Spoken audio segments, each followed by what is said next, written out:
Hello, আমি Arjun Mukherjee.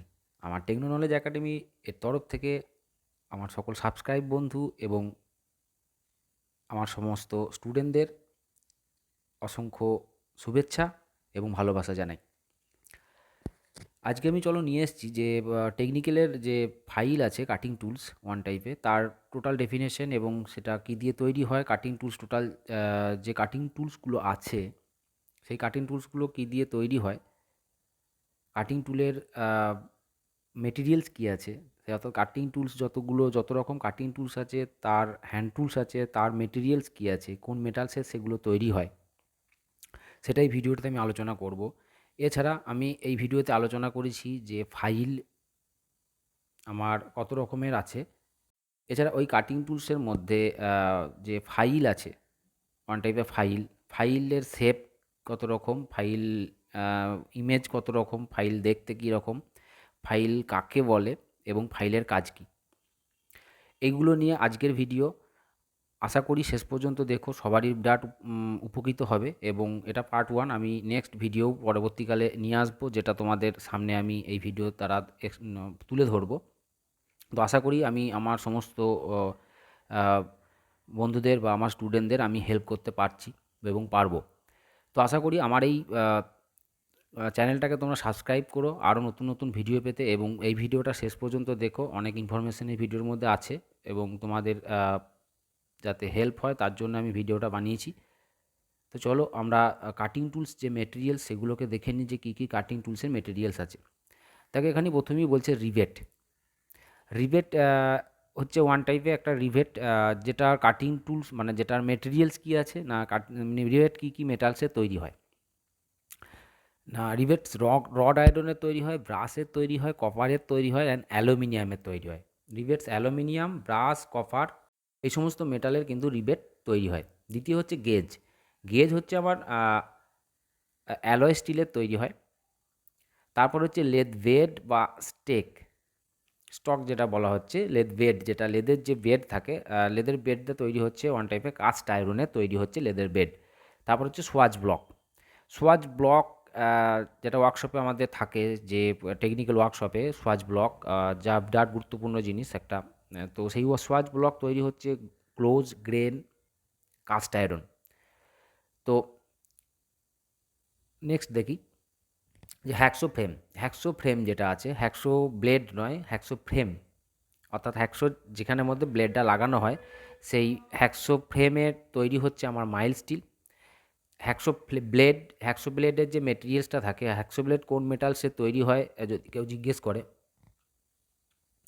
So blade হচ্ছে high carbon স্টিলের তৈরি বা হাই স্পিড স্টিলের তৈরি। Drill, রিমার and tap R die এইগুলো তৈরি হচ্ছে, বা এর যে মেটেরিয়ালসগুলো এটা যে মেটালসে তৈরি হয় সেটা হচ্ছে high carbon steel and high speed steel. এটাকে HCSও বলা হয় বা HSSও বলা হয়।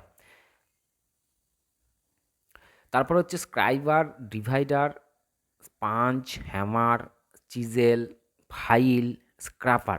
তো এইগুলো তৈরি হচ্ছে হাই কার্বন স্টিলের। তো এর মধ্যে আমি ফাইলটাকে নিয়ে আলোচনা করেছি। দ্বিতীয় হচ্ছে যে angle plate and V block কোন মেটালসের তৈরি না, angle plate and V block তৈরি হচ্ছে ক্লোজ গ্রেন কাস্ট আয়রনের তৈরি। সারফেস প্লেট আমার কোন মেটালসের তৈরি না, সারফেস প্লেট হচ্ছে close grain cast iron. Surface plate আমার কত রকম ভাগের পাওয়া যায় না, গ্রানাইট কাস্ট আয়রন পাওয়া যায় আর গ্লাস সারফেস প্লেট পাওয়া যায়। গ্রানাইট সারফেস প্লেট আর গ্লাস সারফেস প্লেট।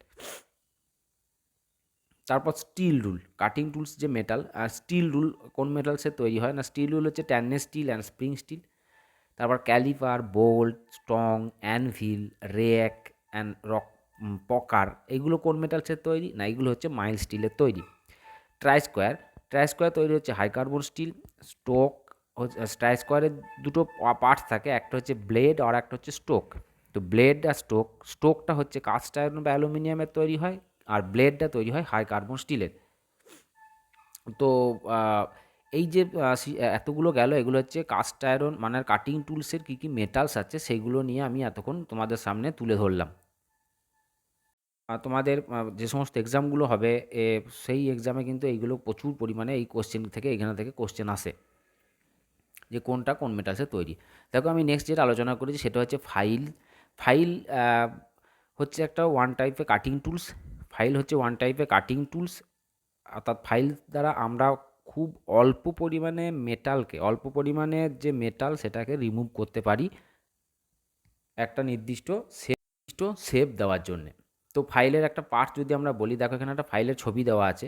তো ফাইলের ছবিতে আমরা যদি পার্টস ধরি, তো ফাইলের দেখো ট্যাং আছে, হিল আছে, দেখো হিল প্রথম থেকেই ধরি, টিপ বা top, point, side, edge, file length টোটালটা, হিল, ট্যাং, তারপর শোল্ডার, ফ্রুয়েল, আর হচ্ছে হ্যান্ডেল। তাহলে এই যে সাইডটা বলছে, এই সাইডটাকে অনেক সময় ফেসও বলা হয়। তো আমার দেখো এখানে কিছু গুরুত্বপূর্ণ জিনিস আছে, যেমন তোমার ফাইলের যে হিলটা আছে, হিলের অংশে কিন্তু আমার কিন্তু টিথ থাকে না। তো এই হচ্ছে আমার ফাইল। তো এই ফাইলের দেখো এখানে আমার একদিকে টিথ আছে, এটা হচ্ছে সিঙ্গেল কাট ফাইল। আর যখন ডবল টিথ থাকবে তাকে বলা হবে ডবল কাট ফাইল।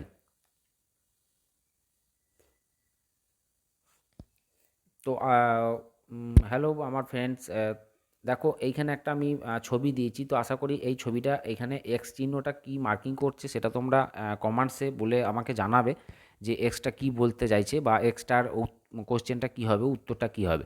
তো আশা করি তোমরা বলতে পারবে, তো আমাকে কমেন্টস করে জানাবে।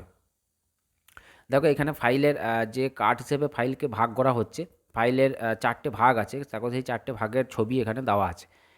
চার কার্ডস হিসেবে ফাইলকে চার ভাগে ভাগ করা হয়। কাট, একটা হচ্ছে কার্ভ কাট ফাইল, দ্বিতীয় হচ্ছে সিঙ্গেল কাট ফাইল, তারপর র্যাপস কাট ফাইল, আর হচ্ছে ডবল কাট ফাইল।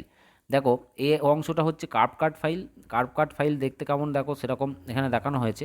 বি হচ্ছে তোমার র্যাপস কাট ফাইল, সি হচ্ছে সিঙ্গেল কাট ফাইল, আর ডি হচ্ছে দেখো ডাবল কাট ফাইল। ডাবল কাট মানে যার ফেস বা ফেসের মধ্যে ডবল কাট আছে, দুটো করে কাট থাকে। দেখো এখানে আমার সি এরটা হচ্ছে সিঙ্গেল কাট, এখানে দেখো একটা করে কাট আছে।